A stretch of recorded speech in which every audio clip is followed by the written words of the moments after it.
jurídico do maior Conselho Regional de Medicina do Brasil, o CREMESP. Segundo o Ministério Público, Carlos Micaelis Júnior se aproveitou da deficiência intelectual de uma cliente para tomar posse dos bens dela. Tenho vontade de ir para minha casa de novo, ter minhas coisas, ter meus cachorros. Estou precisando de dinheiro agora. Um advogado sempre é muito honroso chegar a essa tribuna. Fiz uma imersão na minha consciência profunda porque eu me questionei quanto eu estaria salvando ou não salvando de vidas. Nós ficamos juntos um tempo, prometeu que ia me ajudar, só que não foi assim. Ele sumiu. Comecei com isso há quase 10 anos já. Passei por 2 gestões na Associação Médica Brasileira, passei por gestões também na Associação Nacional dos Médicos Residentes. Apareceu essa oportunidade também no Conselho Regional de Medicina, né? As histórias da Maria e do Carlos se cruzam quando ele ainda não era um funcionário público do Conselho Regional de Medicina de São Paulo. O ano era 2010. Eu estava precisando de um advogado para resolver umas coisas minhas. Eu fui até Santo Amaro para ver se eu achava algum. Aí eu falei, tem uma galeria aqui? Eu vou lá para ver se tem algum advogado, né? Aí foi que eu fui nesse escritório aí. O tal escritório na Zona Sul de São Paulo era do advogado Carlos Micaelis Júnior. Maria foi lá pedir orientação sobre uma pendência do apartamento em que ela vivia. Foi a partir daí que sua vida mudou para pior. Segundo a denúncia do Ministério Público, o advogado Carlos se aproveitou da debilidade mental da vítima ao firmar um contrato de prestação de serviços advocatícios, induzindo-a a assinar uma procuração com plenos poderes. A procuração é esta, do dia 13 de dezembro de 2010. Uma semana depois, ele passou um imóvel da Maria, que fica no Butantã, para o nome dele. Motivo, o pagamento de honorários no valor de R$100 mil. Só que para o Ministério Público não houve nenhuma prestação de serviço que justificasse essa quantia. 3 meses depois, mais um imóvel saiu do nome dela. Desta vez, Carlos vendeu um flat no Itaim, bairro nobre da capital, para a mãe dele, por R$105 mil. Essas 2 transações foram feitas num cartório de São Caetano do Sul, na Grande São Paulo. E nos 2 casos, os valores negociados foram abaixo dos de mercado.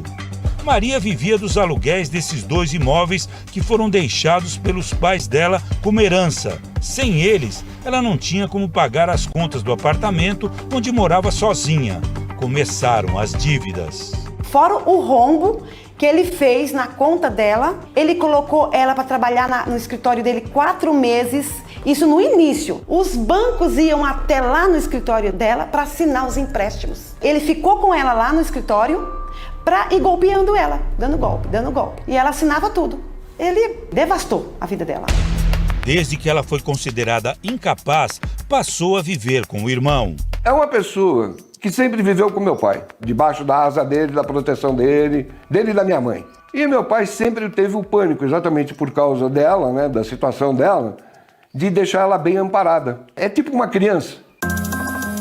Os vizinhos do prédio onde ela morava contam como era a relação entre o Carlos e a Maria. De vez em quando esse Carlos aparecia com um carro importado, carro de luxo, né?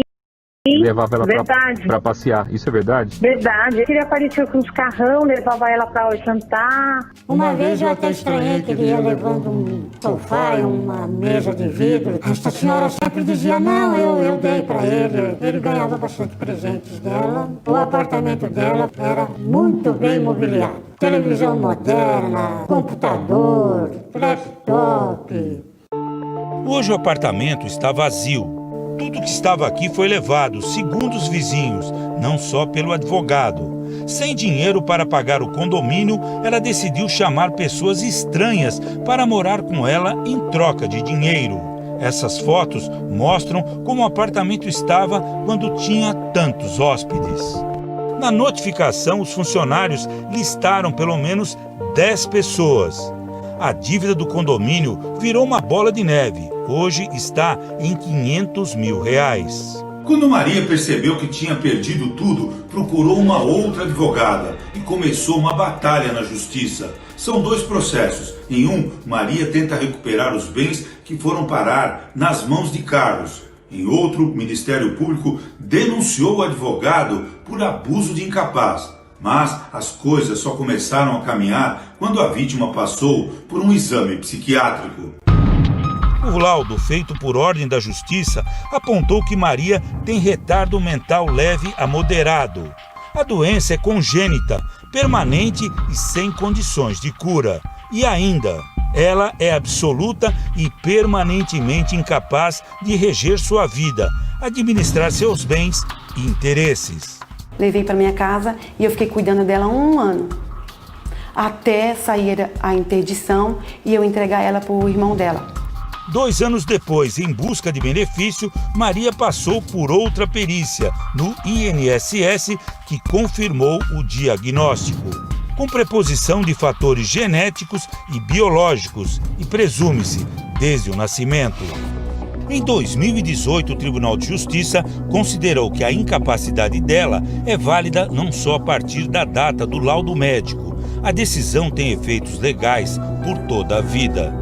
Só que 8 anos se passaram e o caso dela ainda não foi julgado. Em sua defesa na Justiça esta semana, Carlos negou as acusações e disse que todas as transações foram lícitas. Carlos Micaelis Júnior tem 41 anos, já foi agente penitenciário exonerado em 2010. Mesmo ano em que conheceu Maria e que entrou para um ramo especializado, o direito médico. Na Associação Médica Brasileira, foi coordenador jurídico por 4 anos. Essa passagem rendeu a ele uma outra investigação. O Ministério Público pediu apuração de suposta prática de associação criminosa, estelionato e apropriação indébita, segundo o inquérito. Ele pegava dinheiro da associação para pagar custas processuais que não existiam. O caso ainda não teve um desfecho. Procurada pelo Fantástico, a associação confirmou a denúncia investigada pela polícia e disse que fez também uma representação ao Tribunal de Ética e Disciplina da OAB. A Ordem dos Advogados do Brasil disse que os processos são sigilosos e não permitem divulgação. Hoje, Carlos é superintendente jurídico do Conselho Regional de Medicina de São Paulo, uma autarquia federal. O advogado chegou a marcar uma entrevista com a nossa equipe na última sexta-feira no CREMESP, mas depois desistiu. Em nota ao Fantástico, Carlos Magno Micaelis Júnior disse que os negócios foram feitos em 2011 e a interdição de Maria em 2015. Em relação aos imóveis, afirmou que no decorrer do processo vai comprovar a improcedência da acusação. E, por fim, comentou que não existe qualquer decisão judicial ou sentença que diga algo contra a sua atividade profissional ou conduta pessoal. O CREMESP não se manifesta sobre casos particulares de seus colaboradores. Maria segue na espera.